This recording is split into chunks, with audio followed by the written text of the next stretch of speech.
Alors que tous les regards sont, à juste titre, tournés vers le Moyen-Orient, et que beaucoup se demandent s'il y aura ou non un accord négocié pour mettre fin à la guerre avec l'Iran, il se passe aussi des choses importantes du côté de la guerre entre la Russie et l'Ukraine. Des développements qui comptent énormément pour nous et auxquels il faut vraiment prêter attention. Nous allons avoir Scott Ritter avec nous dans un instant. Nous rencontrons quelques difficultés pour le joindre, mais nous sommes en contact et il sera là très bientôt. Restez donc à l'écoute. En attendant, voyons un peu ce qui se passe concrètement en ce moment.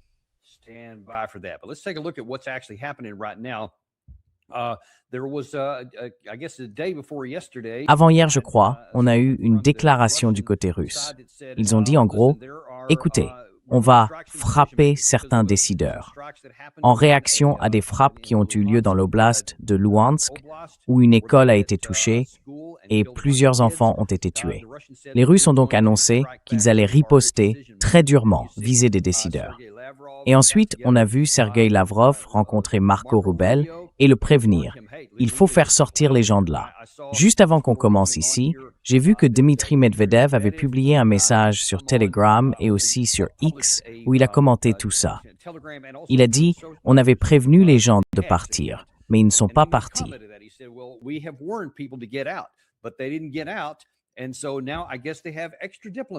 Alors, j'imagine qu'ils ont maintenant des diplomates en trop à céder à l'Occident. C'est l'une des déclarations qu'il a faites. Du coup, on se demande bien ce qui va se passer ce soir et pourquoi la Russie est à la fois aussi excitée et aussi mécontente qu'elle l'est en ce moment. Ça semble être un vrai changement. Et je crois voir que Scott Ritter est maintenant avec nous.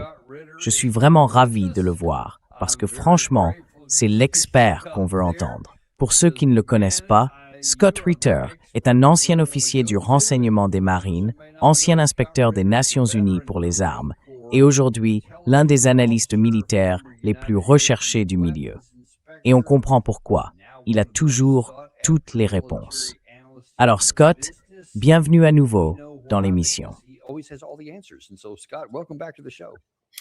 Eh bien, merci beaucoup. Merci de m'avoir invité. Bon, écoutez, allons droit au but. Parce que beaucoup de gens en Occident disent « Oh, vous savez, Dmitri Medvedev, c'est juste un clone, un impulsif. Il ne faut jamais prêter attention à ce qu'il dit. » Mais quand il tient des propos qui semblent coordonnés, voire en accord avec ce que Sergueï Lavrov a déclaré récemment, et avec ce que leur gouvernement officiel affirme à propos d'un possible retrait de Kiev parce que quelque chose de gros se prépare.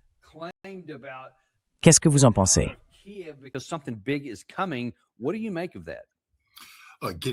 Sortez de Kiev, parce qu'il va se passer quelque chose de très important.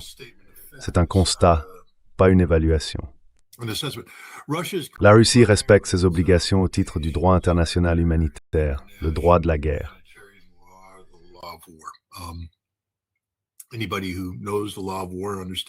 Toute personne qui connaît le droit de la guerre sait que si vous êtes sur le point de mener une attaque qui risque d'impliquer des civils présents dans la zone, vous avez le devoir et la responsabilité de donner un avertissement adéquat. C'est quelque chose que les États-Unis ne font pas. C'est quelque chose qu'Israël ne fait pas non plus. Mais c'est quelque chose que la Russie fait toujours, parce que la Russie ne vise pas les civils. Bien sûr, il y a des dommages collatéraux, des accidents peuvent arriver. Mais d'une manière générale, la Russie ne frappe que des cibles militaires ou des cibles qui sont légalement autorisées par le droit de la guerre.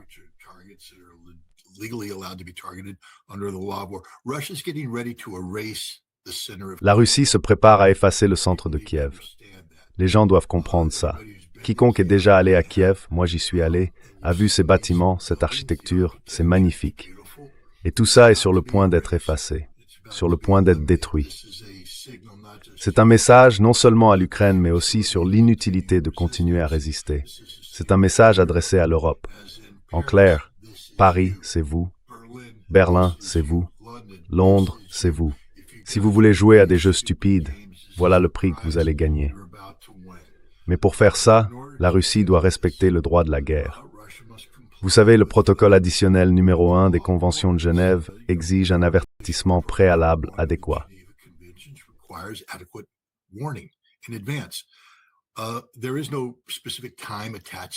Il n'y a pas de délai précis pour ça. Donc vous voyez, je ne peux pas m'asseoir ici et dire que ça va se passer dans 24 heures parce que je n'en sais rien. Je ne sais pas non plus ce que la Russie considère comme un avertissement suffisant. À mon avis, quelque chose va se produire ce soir et ce sera quelque chose que personne n'a encore vu. Je pense qu'une arme sera utilisée, mais cette fois d'une manière qui ira au-delà d'une simple démonstration. Je crois que les Russes ont fait une démonstration il y a quelques nuits contre les Ukrainiens, en frappant une cible légitime, juste pour montrer ce qui pourrait arriver. La réponse de Zelensky, ça a été de lancer près de 300 drones sur Moscou.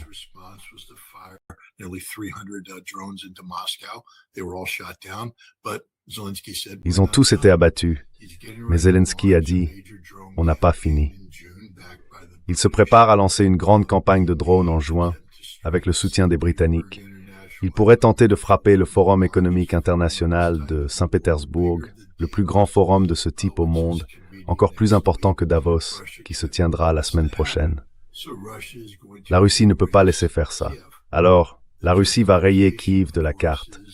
La justification, bien sûr, c'est l'attaque atroce menée par l'Ukraine, avec l'appui britannique et américain, contre une école normale à Starobelsk dans le Luhansk. 21 étudiants ont été tués, littéralement assassinés par des Ukrainiens qui visaient leur cible. Ce n'était pas un accident, c'était un acte délibéré.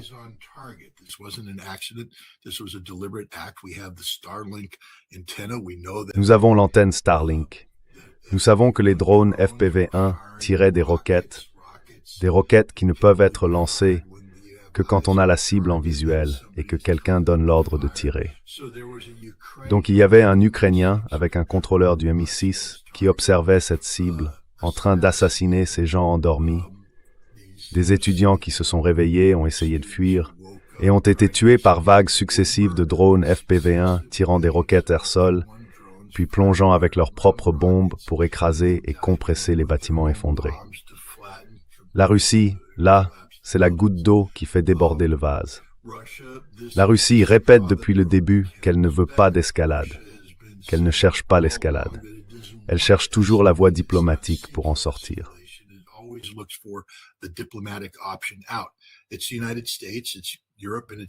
Ce sont les États-Unis, l'Europe et l'Ukraine qui ont renoncé à une solution diplomatique.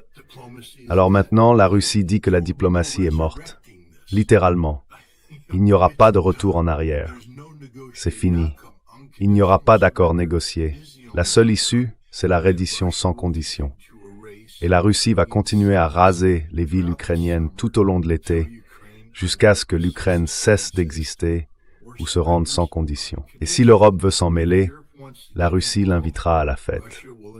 Voilà où nous en sommes dans cette guerre. C'est une évolution très dangereuse du conflit, mais inévitable, vu le comportement totalement irresponsable de l'Ukraine, de l'Europe et des États-Unis.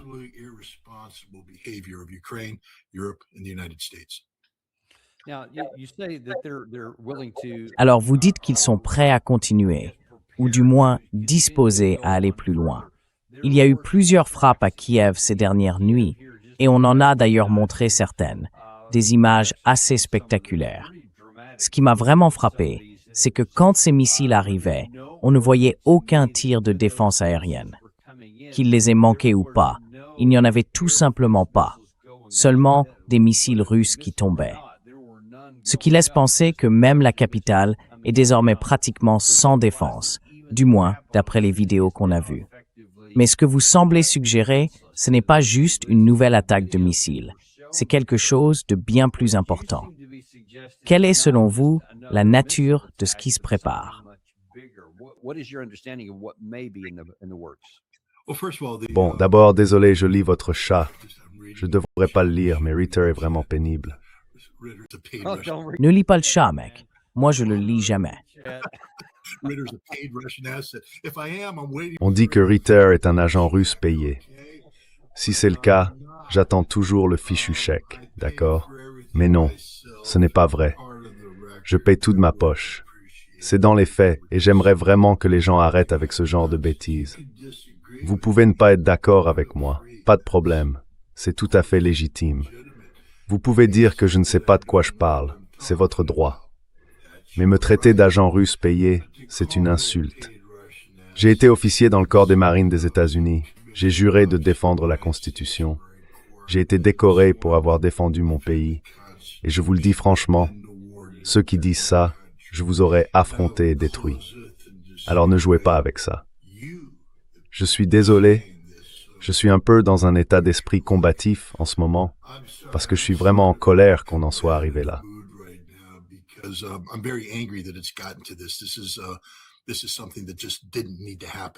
C'est quelque chose qui n'aurait tout simplement jamais dû arriver.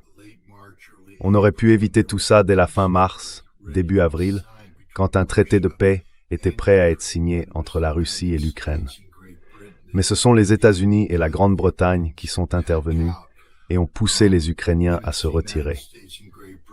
Et ce sont encore les États-Unis et la Grande-Bretagne qui ont permis à ce conflit de continuer, au point que plus de 2 millions d'Ukrainiens sont morts et 5 millions ont été blessés. C'est l'effacement total de l'avenir génétique de l'Ukraine. Morte comme société, morte comme nation.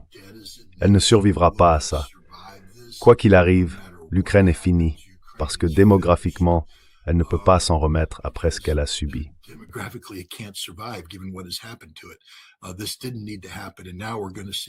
Tout ça n'avait pas besoin d'arriver. Et maintenant, on va voir des centres culturels, de magnifiques lieux d'Europe, être détruits alors qu'ils n'auraient jamais dû l'être. Mais aujourd'hui, c'est devenu une nécessité. Les frappes que la Russie a menées il y a quelques nuits étaient liées à l'attaque par drone. La plupart des gens ne le savent pas. Ils ne comprennent pas ce qui s'est passé là-bas. Ils disent « Ah, la Russie a frappé un musée. La Russie a frappé un centre commercial. La Russie a frappé tel endroit. » Mais dans chacun de ces lieux, les Ukrainiens eux-mêmes se sont vantés d'avoir démonté la production des drones FPV-1 et de l'avoir caché dans des écoles, dans les sous-sols de musées ou encore dans les parkings de centres commerciaux. C'est un fait.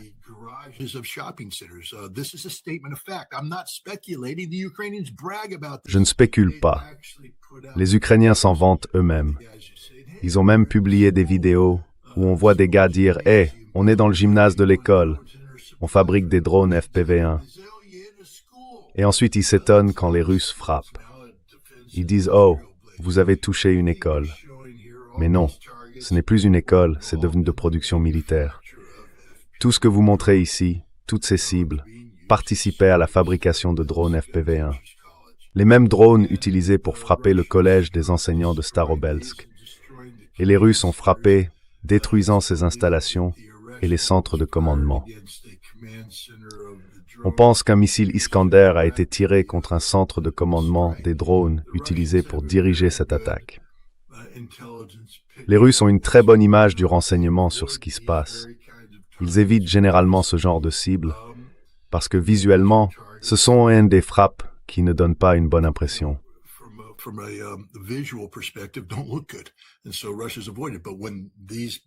Donc, la Russie a évité jusque-là.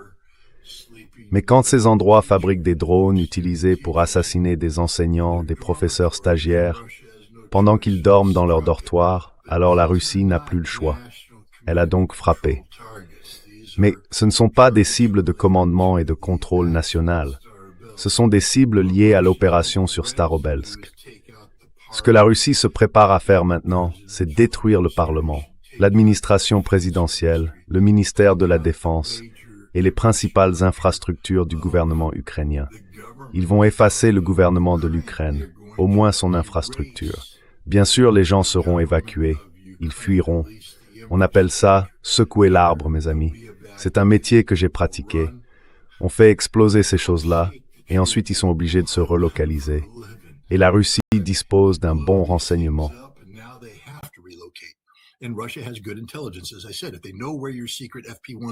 Comme je l'ai dit, s'ils savent où se trouve votre site secret de production du FPV-1, ils sauront aussi où Zelensky se réfugie. Et tôt ou tard, ils finiront par le rattraper et le tuer. C'est une condamnation à mort pour l'Ukraine. Il faut comprendre que chaque membre du gouvernement ukrainien a été inculpé en Russie pour crimes contre l'humanité, pour meurtre.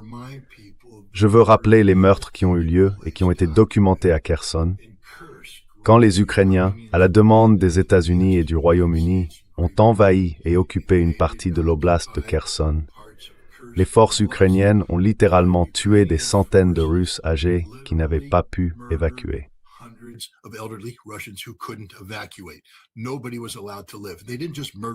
Personne n'a eu le droit de vivre. Ils ne se sont pas contentés de les tuer, ils les ont violés. C'est enregistré sur vidéo. Les procureurs russes ils l'ont diffusé. Et les personnes impliquées, tout au long de la chaîne de commandement, vont devoir rendre des comptes.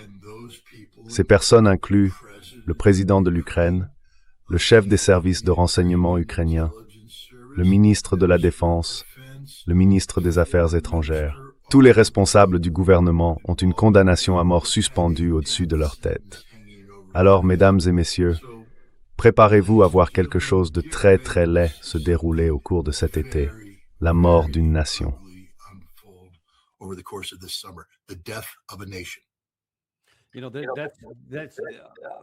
Vous savez, presque personne en Occident n'arrive à croire que ce soit possible, parce qu'il y a cette idée que depuis un peu plus de 4 ans maintenant, tout ce qu'on a vu de la Russie, c'est tout ce qu'elle est capable de faire, qu'ils ont déjà tout donné, qu'ils sont au maximum de leurs moyens, et que c'est tout. Donc on parle d'un conflit gelé, et ainsi de suite. Je vais revenir dans un instant sur certains aspects tactiques. Mais que répondez-vous à ceux qui disent « Les Russes ne feront pas ça, sinon ils l'auraient déjà fait ». Et donc, selon eux, c'est pas ce qui va se passer. Ils vont peut-être lancer encore quelques missiles, mais rien de vraiment important.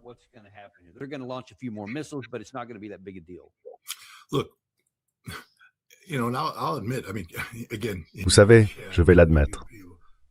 Dans votre discussion, il y aura des gens qui diront « Ritter, tu avais dit qu'ils en auraient fini en une semaine. » Le directeur de la CIA l'a dit aussi. Le chef d'état-major interarmée également. Et tous les professionnels de l'armée pensaient la même chose. Parce qu'il ne faisait aucun doute que si la Russie avait voulu affronter et détruire l'armée ukrainienne et anéantir un État-nation en février 2022, alors ça en fait.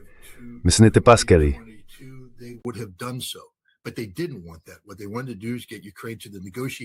Ce que la Russie voulait faire, c'était amener l'Ukraine à la table des négociations pour mettre fin à ce conflit par la diplomatie. C'est toujours la méthode privilégiée de Moscou. Et la Russie a réussi. Pourquoi, à votre avis, l'Ukraine est-elle allée négocier 6 jours après l'intervention russe? Parce qu'ils ont compris qu'ils étaient en train de mourir. On peut dire ce qu'on veut, mais les Russes massacraient l'armée ukrainienne. Oui, la Russie subissait aussi des pertes, mais l'armée ukrainienne se faisait écraser sur le champ de bataille et perdait énormément d'hommes. Les Ukrainiens ont vu que c'était une condamnation à mort. Alors ils sont allés à la table des négociations, et moins d'1 mois plus tard, ils ont négocié la fin de la guerre. C'était l'objectif et le but de la Russie.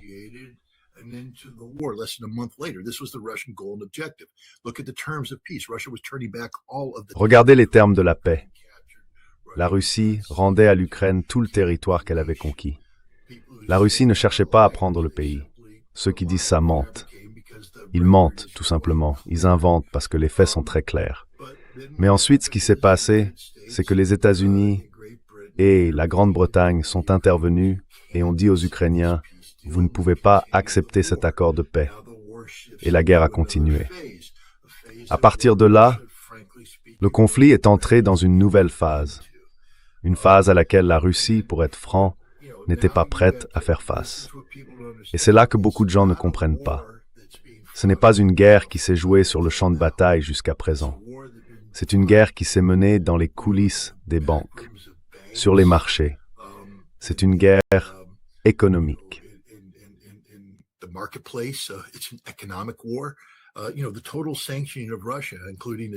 Les sanctions totales contre la Russie, y compris sur l'énergie, ont obligé le pays à prendre des mesures économiques radicales.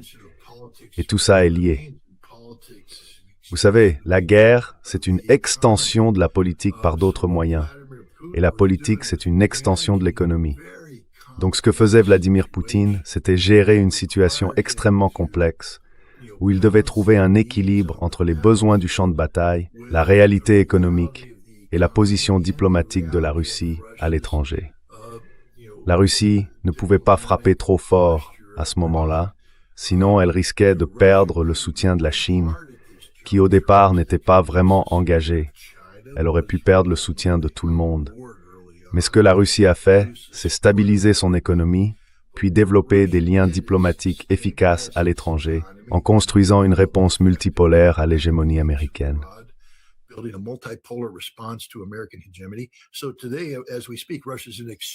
Aujourd'hui, pendant qu'on parle, la Russie est dans une position diplomatique extrêmement forte et aussi dans une position économique très solide. Et sur le champ de bataille, la Russie l'emporte. Si vous pensez le contraire, c'est que vous ne comprenez rien à cette guerre. Vous avez dit que vous alliez parler de tactique plus tard. Donc je vais attendre pour ça. Mais le fait est que, jusqu'à présent, Poutine gérait un équilibre. Il évitait l'escalade parce qu'il avait une formule gagnante. Il gagne sur le plan économique, il gagne sur le plan politique, à la fois chez lui et à l'étranger, et il gagne militairement sur le terrain, en menant une guerre d'usure prolongée où il épuise, littéralement, non seulement l'Ukraine, mais aussi l'Occident collectif. Alors, pourquoi, selon vous, l'Europe n'arrive-t-elle pas à se construire une armée aujourd'hui?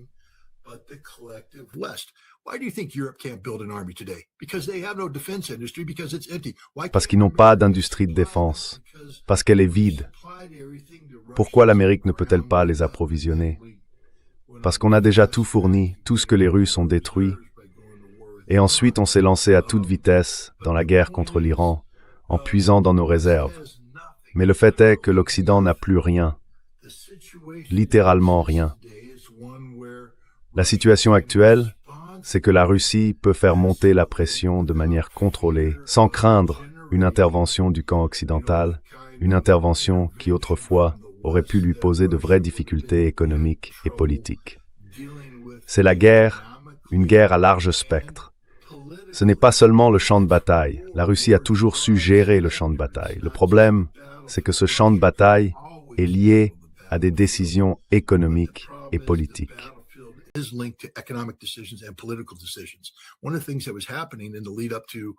L'une des choses qui se passait avant ce qui est sur le point d'arriver, c'est que, politiquement, la Russie faisait face à une campagne très organisée de guerre psychologique menée par la Grande-Bretagne, en utilisant l'Ukraine comme intermédiaire. Cette campagne diffusait un sentiment de défaitisme, non seulement parmi l'élite libérale russe, qui d'ailleurs n'existe plus vraiment, mais aussi parmi les partisans de la guerre. L'idée, c'était de faire croire que la Russie ne pouvait pas gagner, qu'elle s'enlisait, que Poutine manquait de décision. Et ce défaitisme commençait à s'installer, ce qui allait poser un vrai problème. C'est aussi pour cette raison que la Russie doit agir maintenant, et qu'elle doit le faire de manière décisive pour contrer les effets de cette guerre psychologique menée contre elle.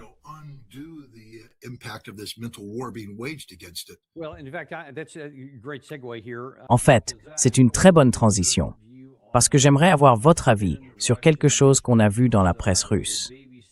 La BBC lit souvent les journaux russes, et on publie des commentaires ici. Moi-même, j'ai regardé certains articles en ligne, sur RIA Novosti, ou sur ce site qu'on appelle, je crois, Military Review. Et j'ai vu pas mal de commentaires où les gens se demandent ouvertement « Mais qu'est-ce que Poutine fait exactement dans cette situation ?» Voici résumé quelques points essentiels qu'on a trouvés aujourd'hui dans les médias russes.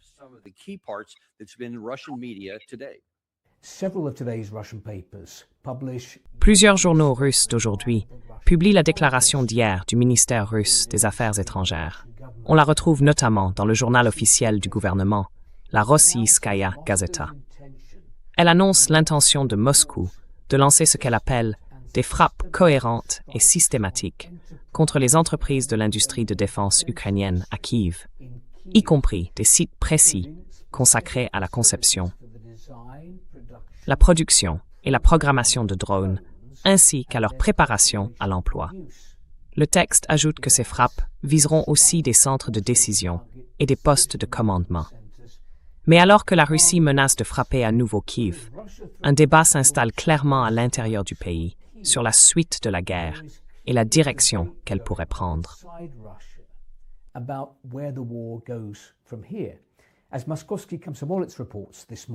Comme le rapporte ce matin le Moskovski Komsomolets, la communauté d'experts russes est divisée sur les scénarios possibles pour l'avenir de l'opération militaire spéciale, la fameuse SMO.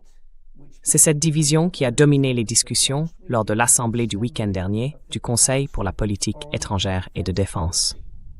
Les professionnels se partagent entre ceux qui veulent poursuivre la SMO jusqu'à atteindre les objectifs annoncés et ceux qui estiment qu'il est temps d'y mettre fin, car le pire scénario n'est même pas la défaite, c'est une SMO sans fin.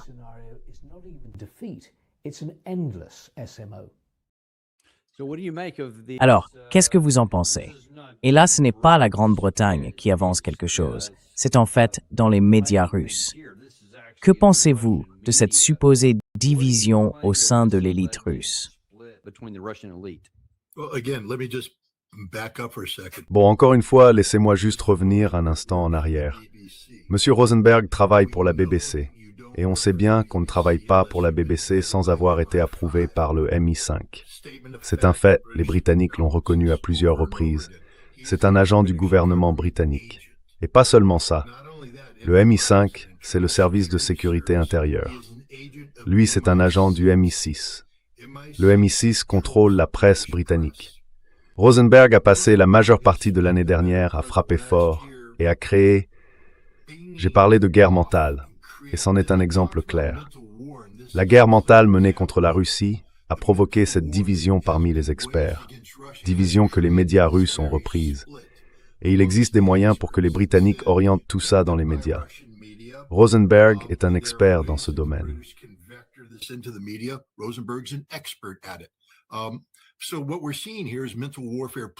Ce qu'on voit ici, c'est une guerre psychologique menée en plein jour. Ce n'est pas du journalisme légitime, pas du tout. C'est un journalisme manipulé, orchestré par une opération très sophistiquée du MI6, conçue précisément pour poser cette question. Cette question-là, c'est une question fabriquée au Royaume-Uni et projetée en Russie. Voilà ce qui se passe. Il n'y a pas de véritable division. D'abord, c'est pas comme ça que la Russie fonctionne. La communauté des experts, qu'est-ce que c'est au juste? Cette communauté n'a aucun pouvoir de décision, aucune influence politique. Posez-vous la question, combien de voix la communauté des experts contrôle-t-elle à la Douma d'État? Et quel pouvoir politique exerce-t-elle par exemple à Novosibirsk, l'un des plus grands centres industriels du pays?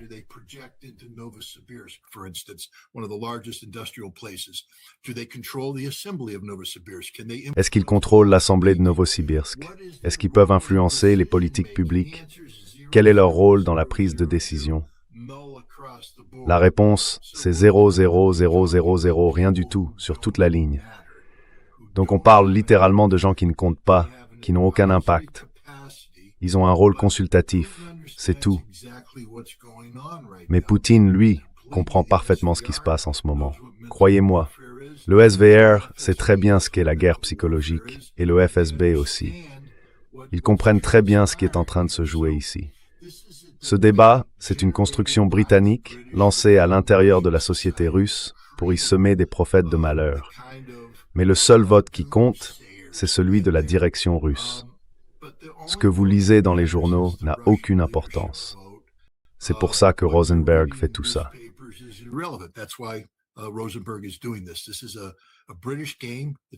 C'est un jeu britannique, un jeu sophistiqué, un jeu que les Britanniques pratiquent depuis très longtemps. Et certains diront peut-être, « Eh bien Scott, qu'est-ce que tu en sais ?» Je n'en sais rien. Peut-être que j'ai participé à l'opération Mass Appeal, une opération du MI6 en 1998, destinée à injecter de la désinformation dans les grands médias, y compris la presse britannique, par l'intermédiaire de rédacteurs et de journalistes britanniques. Les gars, j'y étais, j'ai vécu ça. J'ai même le t-shirt, comme on dit. Je sais ce qu'est le MI6, je sais ce que fait l'MI6. J'étais assis à la table, en première ligne, quand ces décisions ont été prises. Et ça se passe encore aujourd'hui. Ce n'est pas du bidon, ni de la spéculation, ni une théorie du complot. Steve Rosenberg travaille pour le MI6. Et ce que vous venez de lire, c'est une opération du MI6 qui n'a absolument rien à voir avec la réalité russe.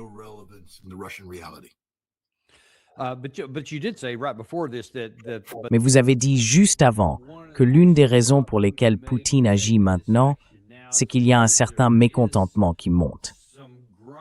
J'ai entendu la même chose de plusieurs de mes sources aussi. Ce n'est pas quelque chose qui va affaiblir Poutine, mais certaines personnes, des gens très pro-russes, étaient vraiment en colère. Ils se demandaient pourquoi Poutine n'a-t-il pas encore appuyé sur l'accélérateur. Mais maintenant, on dirait bien que c'est ce qu'il fait.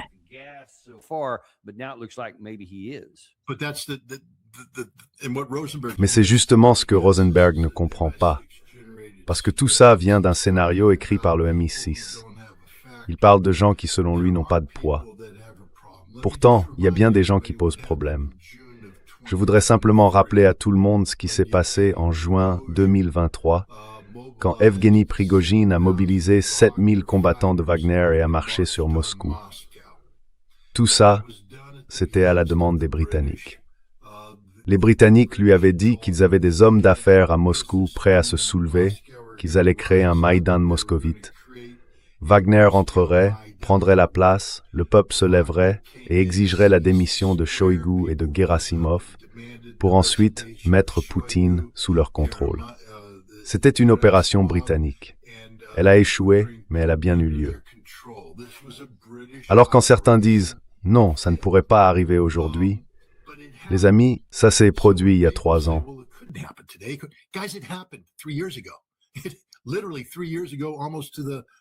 Il y a littéralement 3 ans, presque jour pour jour.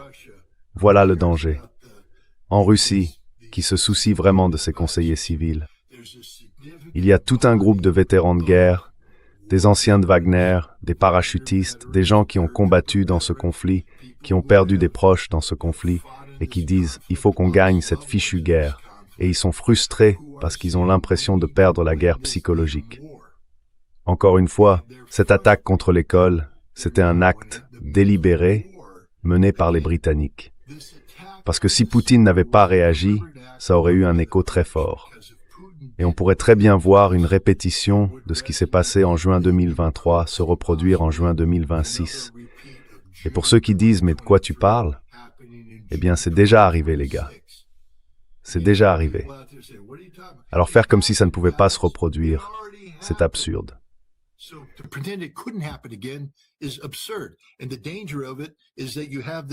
Le danger, c'est que cet événement a profondément marqué le peuple russe.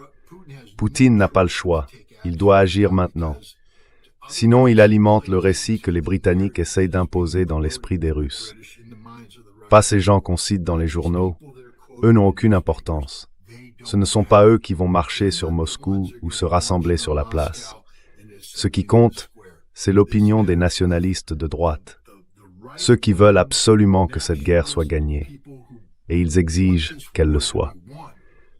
Je pense qu'aujourd'hui, le gouvernement russe a compris que l'ancienne manière de faire n'est plus tenable. Qu'il est temps d'intensifier les choses pour gérer non seulement le conflit sur le terrain, mais aussi le conflit intérieur.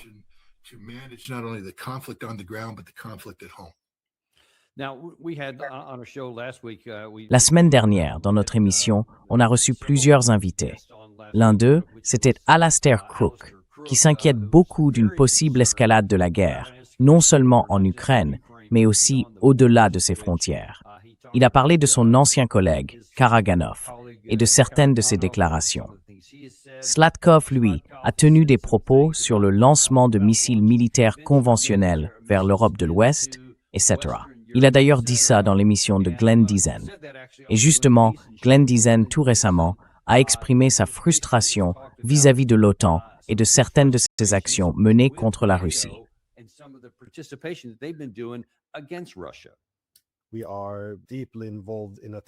Nous sommes profondément impliqués dans les attaques contre la Russie. Et j'avais déjà souligné ce point l'année dernière, avec ces frappes à longue portée, où les armes sont fournies par nous. Les planificateurs militaires fixent les objectifs. Nos responsables politiques, eux, déclarent que notre but devrait être de mener des frappes en profondeur en Russie, de détruire son infrastructure énergétique. Les renseignements sont collectés par nos propres services de renseignement. Ce sont eux qui choisissent les cibles. Nos satellites guident les missiles. Donc nous sommes impliqués à tous les niveaux. Ce n'est même plus, vous avez mentionné John Mearsheimer. Moi j'avais parlé d'une guerre par procuration. Et il m'a dit, Glenn, en réalité, on a dépassé ce stade. L'OTAN attaque désormais directement la Russie.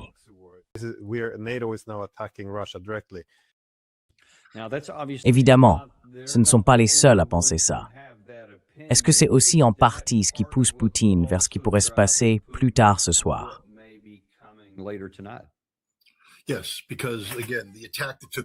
Oui, parce que, encore une fois, l'attaque qui a eu lieu contre le collège de Starobelsk a été menée par les Britanniques.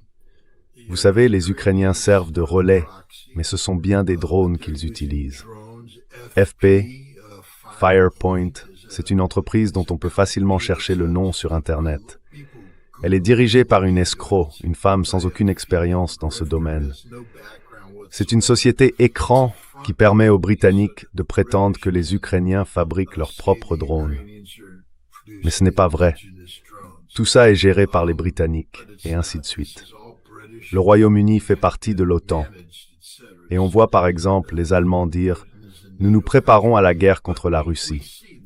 Les Français « Nous nous préparons à la guerre contre la Russie ». Les Britanniques « Nous nous préparons à la guerre contre la Russie ». Ils veulent la guerre avec la Russie. C'est inévitable. Nous finirons par faire la guerre à la Russie.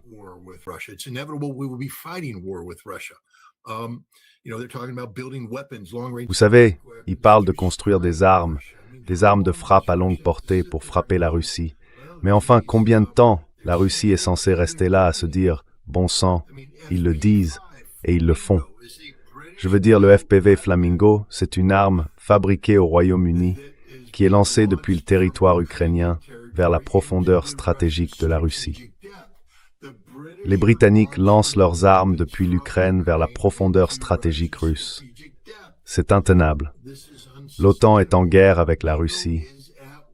Le renseignement de l'OTAN, enfin franchement, c'est peut-être une bonne chose que je ne sois pas russe, malgré ce que tout le monde dit dans votre chat. Parce que si je l'étais, chacun de ces moyens de renseignement américains et britanniques serait abattu, puisqu'ils collectent activement des informations utilisées pour cibler la profondeur stratégique de la Russie.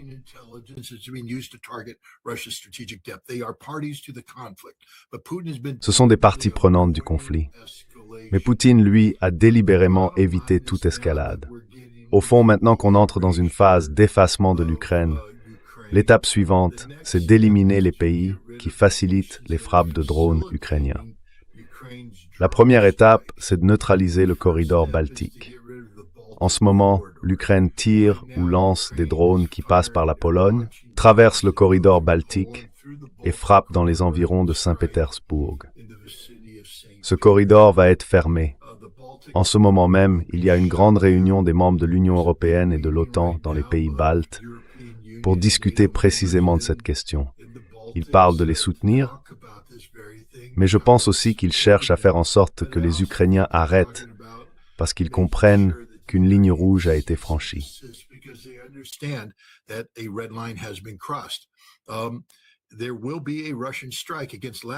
Il y aura une frappe russe contre la Lettonie. Je veux dire, le chef du SVR a publié 7 ou 8 cibles qu'il affirme, et nous avons les renseignements qu'il confirme être des bases opérationnelles ukrainiennes. Nous ne laisserons pas cela se produire. Si l'Ukraine frappe le Forum économique international de Saint-Pétersbourg la semaine prochaine, en passant par le corridor baltique, alors vous verrez la Lettonie être effacée. Il n'y aura pas de si, pas de mais. Ce sera l'effacement d'un État balte, membre de l'OTAN.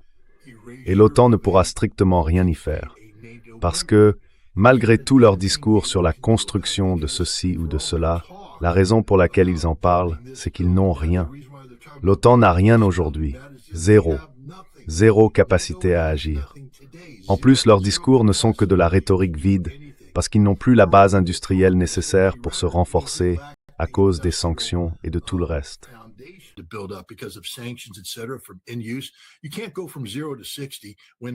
On ne peut pas passer de 0 à 100 quand on part de 0. Passer de 0 à 100, ça suppose qu'on a une machine avec une pédale d'accélérateur. On appuie dessus et ça part. Eux, ils n'ont pas de machine. Ils n'ont pas de pédale. Ils n'ont même pas d'essence. Et c'est ça le point important. Ils n'ont pas d'essence. Vous savez, les Britanniques, malgré leurs grands discours, ils disent oui, on déteste la Russie, on ne peut pas la renforcer. Bon, mais on va quand même alléger un peu les sanctions. Parce qu'on a besoin du carburant d'aviation russe pour que British Airways puisse voler cet été. Vraiment? Vous ne pensez pas que Lufthansa a besoin de la même chose?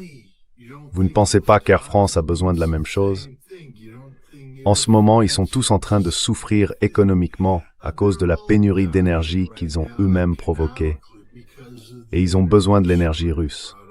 Ils ont de la chance que la Russie continue à leur en vendre.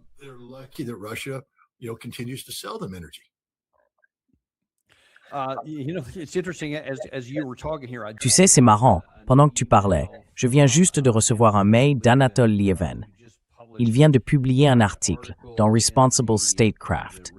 Et il dit, je ne sais pas, peut-être qu'il regardait notre émission, qu'il parlait de la conversation de Rubio avec Sergei Lavrov. Et il écrit que cela signifie très probablement que la Russie a l'intention d'utiliser des missiles balistiques hypersoniques, Oreshnik, pour frapper le quartier général souterrain à Kiev, où des officiers américains et européens aident les forces armées ukrainiennes à cibler la Russie avec des missiles et des drones.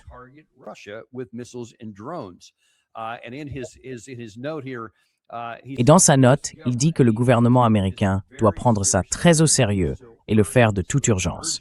Il ne semble pas avoir compris l'ampleur du danger. Donc ça, clairement, et voilà encore une preuve, juste là, pendant qu'on est à l'antenne, en train de parler de ce qui se passe. Je pense que le problème, c'est que, dans la tête de beaucoup de gens, l'idée, c'est « d'accord, j'entends ce que tu dis, Scott. J'entends ce que dit Anatole Lieven. J'entends ce que dit Karaganov ou Glenn Deason. Mais ça ne peut pas vraiment arriver. Les Russes ne feraient jamais ça. Et voilà pourquoi. »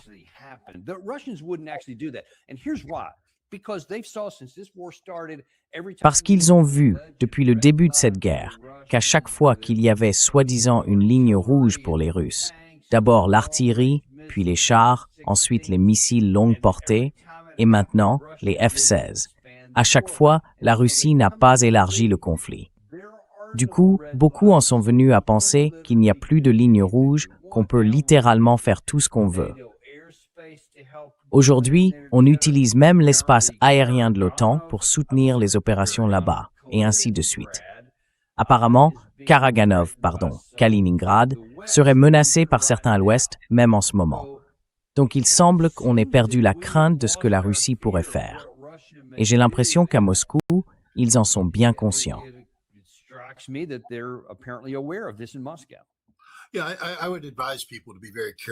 Oui, je dirais aux gens d'être très prudents avec ça. Je veux dire, tu as totalement raison sur la question de perception. Mais fournir des M767 à l'Ukraine, c'était considéré comme une ligne rouge qu'ils ne voulaient pas franchir. Ils l'ont franchie et maintenant ils sont tous détruits. L'Ukraine n'a plus aucun M767. La Russie les a tous éliminés. Les HIMARS, armes très inefficaces, la Russie les a détruits ou neutralisés. Ils ne peuvent plus tirer. Les attaques MS, plus personne n'en parle. Personne ne parle non plus des Scalp, ni des Storm Shadow. Personne ne parle des F-16 qui se font abattre à chaque décollage. Personne ne parle plus d'aucun de ces systèmes d'armes parce que, même si la Russie avait tracé une ligne rouge, chaque fois qu'elle a été franchie, la Russie a trouvé une réponse.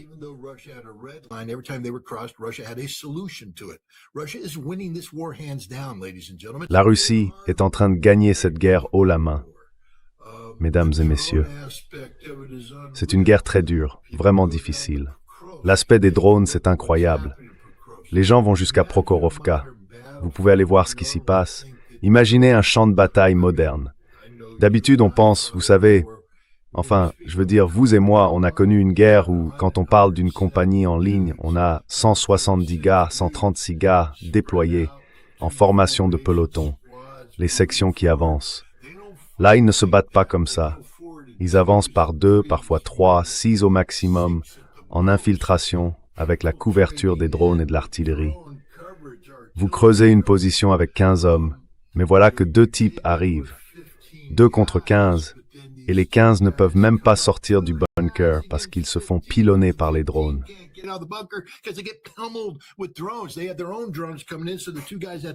Ils ont leurs propres drones qui arrivent, donc les 2 gars doivent faire attention.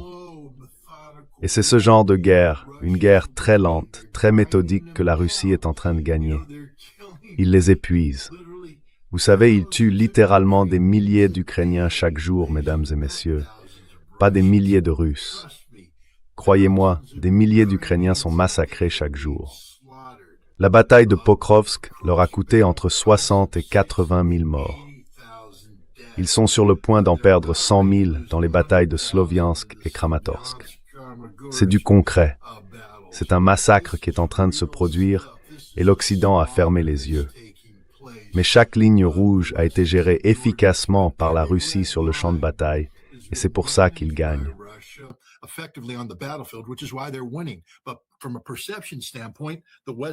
D'un point de vue perceptif, l'Occident s'est laissé bercer par un faux sentiment de sécurité.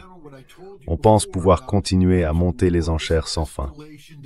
Mesdames et messieurs, ce que je vous ai dit tout à l'heure sur la guerre psychologique, c'est une forme d'escalade qui dépasse la définition traditionnelle du champ de bataille. Ce champ de bataille s'est désormais étendu à la sphère politique intérieure russe. Et ça résonne là-bas. C'est un autre terrain, une autre situation. Et la Russie ne laissera pas passer ça. Oui, les choses changent maintenant. Et la Russie va faire des choses inimaginables. Inimaginables. Mais on n'aura pas besoin de les imaginer très longtemps. Dans 24 à 48 heures, vous les verrez. Pas de baratin, c'est du concret. Je pense qu'on va assister à l'effacement de Kiev. C'est une déclaration lourde.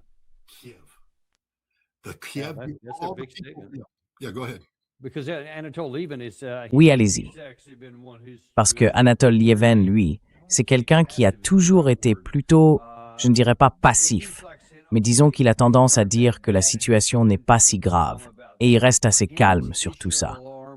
Alors, le fait qu'il lance une alerte, un avertissement comme celui-ci, qui rejoint le vôtre, ça devrait vraiment attirer l'attention de beaucoup de monde. Vous avez mentionné Kramatorsk et Sloviansk. J'aimerais qu'on en parle, parce qu'il y a une idée assez répandue en Occident, et j'en ai discuté avec plusieurs personnes ici à Washington, selon laquelle la Russie aurait avancé, mais très lentement, presque centimètre par centimètre, depuis 2 ans. Oui, ils ont tué beaucoup de gens, ils ont pris quelques grandes villes ou des villes moyennes, mais ils n'ont pas tellement progressé et ils n'ont pas vraiment changé la donne. Et justement, dans cette région, il y a un rapport récent de l'Institut pour l'étude de la guerre, que je sais que vous tenez en très haute estime, qui parle de cette nouvelle, je crois qu'ils appellent ça une forteresse, construite autour de ces villes.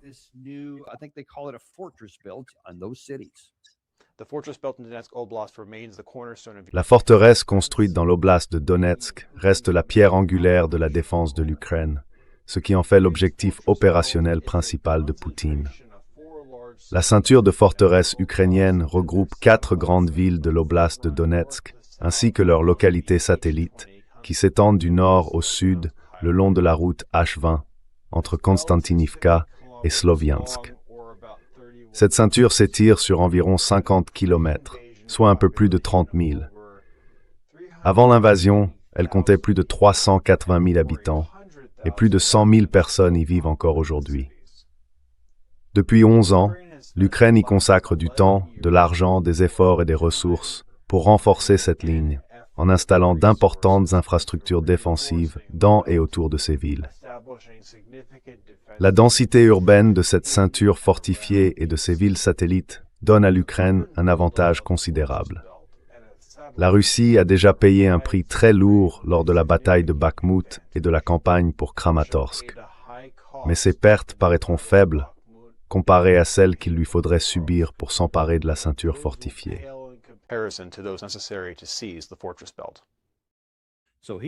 Donc, il dit que Pokrovsk et Bakhmut vont paraître insignifiants à côté de la ceinture fortifiée de Kramatorsk. Qu'est-ce que vous en pensez?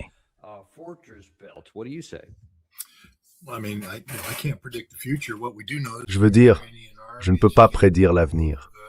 Ce qu'on sait, c'est que l'armée ukrainienne est capable d'une défense vraiment tenace.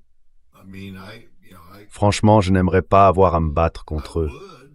Enfin, je le ferais bien sûr, mais je préférerais éviter. Ils sont sacrément bons. Et leur performance à Bakhmut et à Pokrovsk le prouve. Ils se font battre par les Russes, qui sont simplement meilleurs, mais les Ukrainiens sont vraiment compétents. Donc je ne vais pas prétendre qu'ils sont incapables de mener une défense énergique. Ce que je dirais en revanche, c'est que les Ukrainiens sont parmi les gens les plus corrompus au monde, et que cette ceinture de fortification dont ils parlent n'a pas encore été construite. Il ferait bien de vérifier ces informations auprès de ces sources ukrainiennes.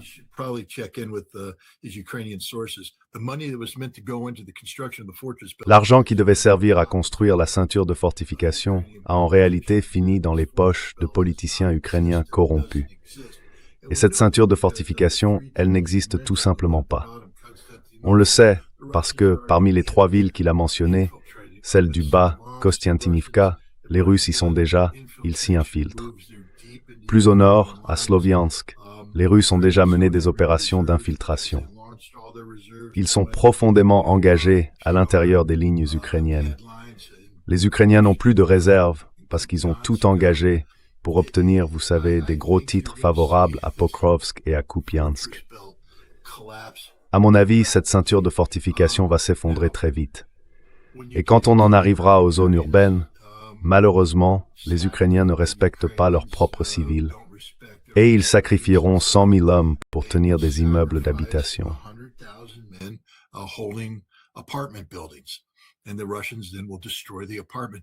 Et ensuite, les Russes vont détruire les immeubles d'habitation en passant de l'un à l'autre. Et, vous savez, une belle ville comme Kramatorsk finira par ressembler à Bakhmut.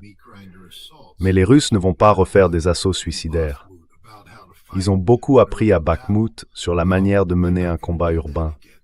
Ils ne referont pas la même erreur. Les Russes vont littéralement rester en position. Ils ont les bombes FAB, ils vont raser ces endroits. Les Ukrainiens n'ont plus rien. Et ils vont les tuer, les affamer, les chasser. Et une fois que cette ceinture fortifiée s'effondrera, ce qui arrivera, il ne restera plus rien jusqu'à la limite de la République populaire de Donetsk. Et la Russie aura atteint son objectif. Ensuite, elle pourra pénétrer plus profondément en Ukraine, vers Dnipro, Petrovsk et d'autres oblasts, pour créer cette zone tampon que la Russie prétend toujours nécessaire à cause de cette guerre.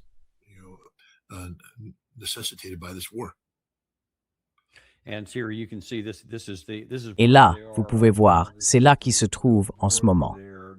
Voici la frontière qu'ils essaient d'atteindre. Et Kupiansk est juste ici, plus au nord.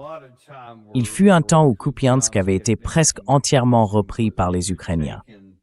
Mais ensuite, ils l'ont perdu, parce qu'à chaque fois qu'ils lancent une grande offensive comme celle-là, ils n'arrivent pas à la tenir.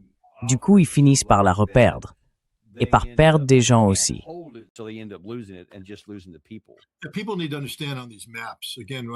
Les gens doivent comprendre, quand on regarde ces cartes, que ce que j'essaie d'expliquer, c'est que ces lignes défensives ne sont pas vraiment des lignes défensives.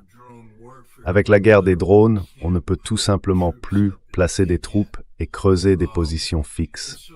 Du coup, il y a d'immenses zones grises où les Russes vont s'installer, mettre quelques avant-postes, établir un certain contrôle du feu. Puis ils retirent leurs troupes vers des positions plus fortifiées. Et ce qui se passe ensuite, c'est que les Ukrainiens lancent une contre-attaque.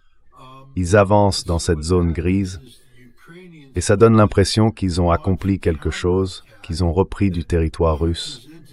Mais en réalité, il n'y a pas de troupes russes à cet endroit-là.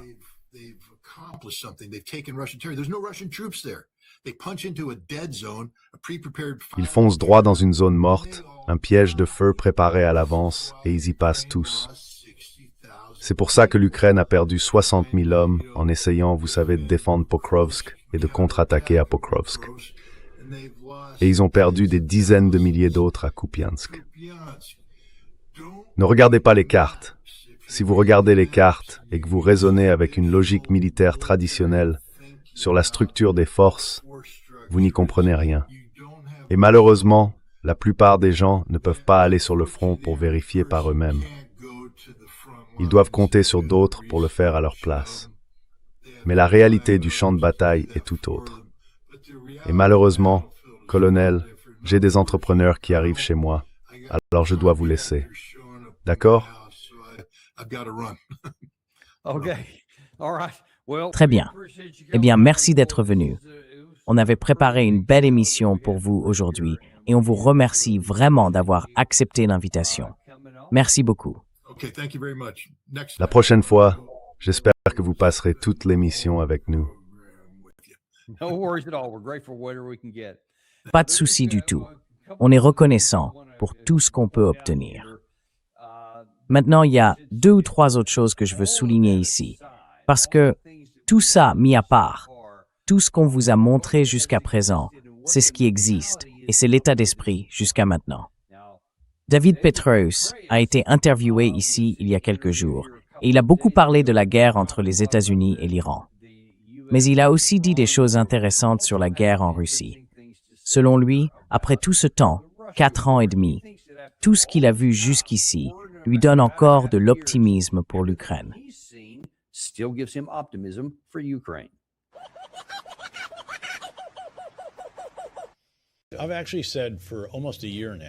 Ça fait presque 1 an que je dis que je peux très bien imaginer une situation où si le soutien à l'Ukraine reste suffisant, et ces 90 milliards d'euros de la Commission européenne sont vraiment très utiles, eh bien, ça devrait les aider pendant encore 1 an et demi environ. Et si les Ukrainiens arrivent à continuer d'augmenter la production de drones, de former des pilotes et des unités capables de les utiliser, et tout le reste, et qui commencent à frapper plus profondément en Russie, en infligeant des pertes telles que ça équivaut peut-être à ce que la Russie recrute chaque mois. Vous savez, ils en sont maintenant à près d'1 400 000 morts et blessés.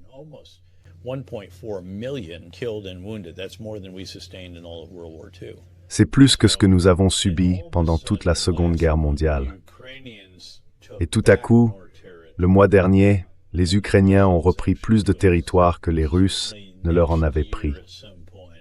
L'an prochain, à un moment donné, je pense que Poutine va se regarder dans le miroir, surtout si la levée des sanctions sur les ventes de pétrole est annulée et que les prix du pétrole remontent pendant que son fonds national de bien-être se vide, parce qu'il est détourné vers le complexe militaro-industriel. Si tout ça se produit, je pense qu'on pourrait arriver à un moment où la Russie aura autant besoin d'un cessez-le-feu que l'Ukraine.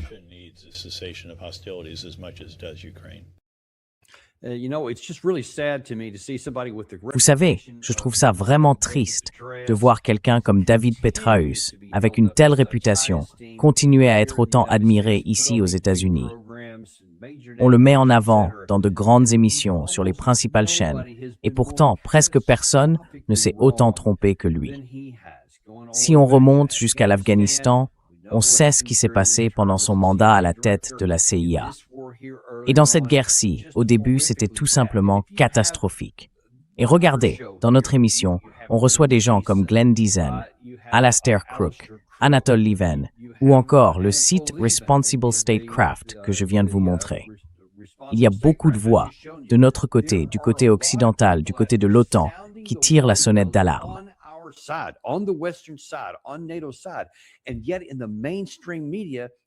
Et pourtant, dans les médias traditionnels, on entend des gens comme David Petraeus dire « Ne vous inquiétez pas, tout va bien se passer ». En fait, selon eux, la situation commence même à s'améliorer. Mais enfin, combien de fois a-t-il déjà dit ça? Et les gens continuent de l'écouter. Écoutez, si ce que Scott prévoit finit vraiment par arriver, on va entrer dans un tout autre monde. On ne pourra plus se cacher derrière des excuses. Les mots qu'il a employés sont très forts. Il parle carrément d'effacer des parties entières de la ville. Pas juste quelques missiles, non. Il parle de frappes majeures sur des bâtiments importants, des attaques qui vont choquer tout le monde. Et après ça, on verra bien ce qui se passera.